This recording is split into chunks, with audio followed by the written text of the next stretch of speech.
Blue skies, 58 degrees, and tubing at Perfect North.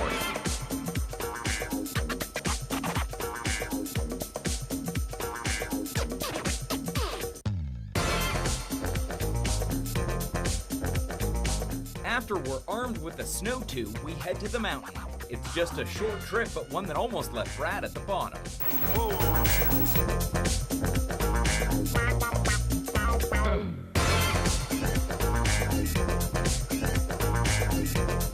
It's gonna be interesting. First up, the group tube. Check it out.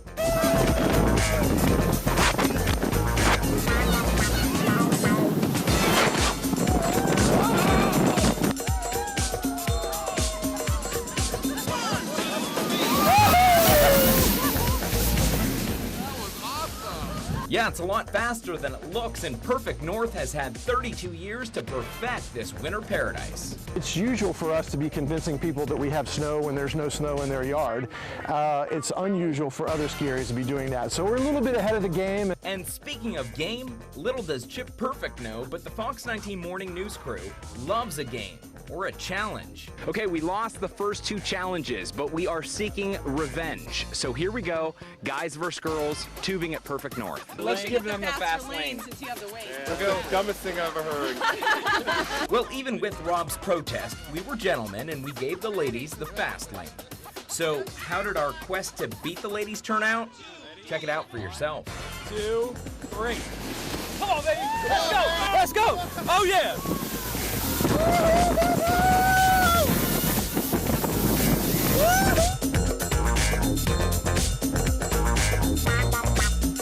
You see what happens when Frank doesn't come? Oh yes, victory at last. If you can get us into just sitting down and going down a hill, we're gonna win against the ladies every time, every time.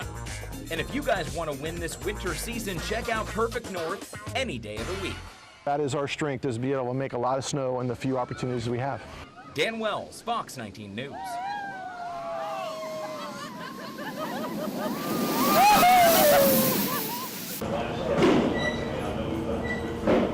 Midnight at the DHL facility at CVG. Employees go through security on their way into work. Over the next 4.5 hours, 1,200 men and women will take 90 to 100,000 packages off these airplanes, get them sorted, and get them on their way to their final destination. But there is another group at work here, ensuring that some of these packages don't go anywhere. This is the front line of the war on drugs. It's a great feeling to be able to stop something from coming through. It's amazing some of the things that actually do get confiscated here, but it's a wonderful feeling to know that we're assisting in that process and doing all that we can. They are the officers of Customs and Border Protection, opening box after suspicious box, many times not knowing what they're going to find. And it's a lot more than just drugs.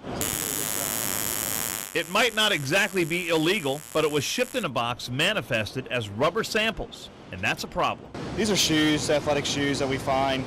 We find these on a pretty common basis. They were the first thing that were found in the shipment, but as we dug deeper, little things here. We looked at it, open it up. So it's got a button, there's a little flashlight, and a taser. Fakes and knockoffs are major issues, from second-rate batteries that could ruin whatever device they go into, to boxfuls of bogus Nikes and Louis Vuitton bags by the dozen, likely headed for a flea market. Among the most common fakes, DVDs. Officer Todd Stead shows us how he spots them, starting with a label that's usually off-center. Just look, there's going to be some serial numbers down inside here. If you look at the actual burning of it, it looks nothing like one of the true DVDs you would get produced here in the United States. And why is that? They use a different type of burner over there on their side. They mass produce these, and then we use a little bit better quality here in the States. So this came out of, where did this come out of, China? Yes, sir. This one come out of China. A lot of times, if you pick them up, you'll see different misspellings on the back. Majority of the time, you'll look at the wording. There'll be misspellings, and a lot of the grammar will be off. How many DVDs you see like this on an average night come through here? Hundreds. Every night. But you can't always judge something just by the package. An on-site chemist tests dozens of chemicals every night the majority of which are totally legit. Tonight, he's got a vial. Inside, something white and chunky. Well, I'll place a tiny bit on there. And how long will all that take? Generally about 30 seconds. It's coming up as a compound, imidazole, very common compound. What is that?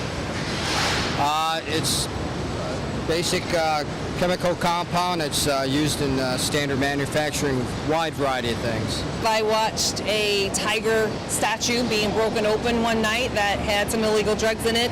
Someone had built a case and the shelving, they actually built the drugs within the shelving units themselves. Pretty crafty. The big-time heroin and marijuana busts are the ones that make the headlines. But on this night, we see something that happens much more often. It starts when the drug dog sinks his teeth into a box labeled as containing the common industrial chemical titanium dioxide. What's inside is something completely different. Officer experience, 10 years of being in this environment, 15 with the agency. I'm pretty confident that that's 4-methyl-methcathinone. On the street, it's called meow because of the methyl-methcathinone. And it is, in fact, the same as, we would treat it the same as criminally as cocaine importation. Did this box come from China? You can see the writing. Of course it did. From here in northern Kentucky, the Mexican border is about 1,400 miles away. But the officers who work here still feel they are on the front lines of the drug war. This is it. More so probably than the Mexican border and the Canadian border, because what we see in Canada and Mexico is exactly what it is. Cocaine, heroin, marijuana. It's all the stuff that is traditional narcotics. Everybody knows it. From street users to law enforcement to criminal investigators. This is not your everyday dope. And that's part of what makes this job so difficult and demanding. It's as if the people on the other end know that if they just ship enough phony goods and chemicals in bulk, that surely some will get stopped, but enough will get through to keep them and the Customs and Borders officers in business for a long time to come.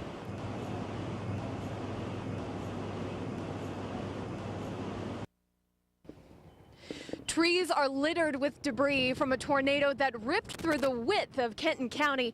Now residents are left with picking up the pieces.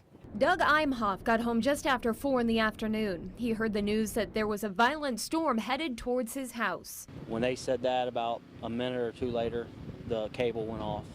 It was at that time he ran to the basement to take cover. I was scared to death. It was pitch black. I couldn't even tell you what was in front of me. I just felt my way to the back furthest corner, and I closed my eyes and was talking to my wife on the phone, and there was a loud boom, and she asked me what that was, and I looked up and I told her the roof of the house is gone. I can see daylight through our floors. His story is like many others here in Piner, Kentucky. As of Saturday afternoon, approximately 350 homes have been affected by Friday's storms. 88 homes are completely destroyed. Another fatality was also confirmed on Saturday, bringing the death toll in Piner to 4. As crews and officials continue to restore power and clean up the damage, County Judge Executive Steve Arlinghouse says to stay off the roads if possible. We've got officers out there trying to direct traffic, but there's just too many sightseers. It's just, we need them to back off. Give us a chance. Along the southern end of Kenton County, aerial shots of the damage show debris littered over the rolling hills. While some homes sustained minor damage, others have been completely wiped out. Governor Steve Beshear stopped by Piner on his statewide tour of the damage. He says they will continue to bring in the resources necessary to help with the cleanup. It's amazing the resilience that Kentuckians have through hard times, and we're gonna pull together, and we're gonna come through this, and we'll come out on the other side.